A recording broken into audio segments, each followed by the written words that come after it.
La nouvelle est tombée au Mali, les soirées Dior aux soirées Bobo euh, sont interdites. Ces soirées qui sont des espaces de convivialité exclusivement féminines où les femmes peuvent être heureuses ont été interdites. Et pour les personnes qui ne savent pas à quoi ressemblent les soirées Dior ou soirées Bobo, eh bien voilà.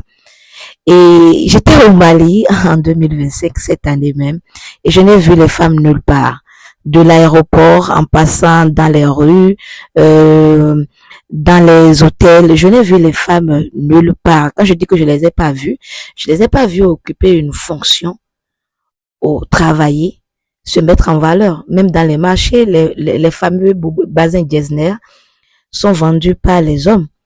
Et donc, ceci, bien sûr, augmente euh, les violences basées sur le genre, et avec l'interdiction des soirées Dior, eh bien, c'est la restriction de l'espace féminin, c'est la montée du conservatisme et du contrôle sur les femmes, et c'est l'autonomie des femmes qui vient être totalement réduite.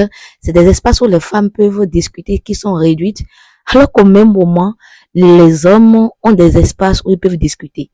Quand vous allez dans les bars, vous allez dans les restaurants, les personnes que vous voyez, qui travaillent, qui s'amusent, qui profitent, eh bien, ce sont les hommes.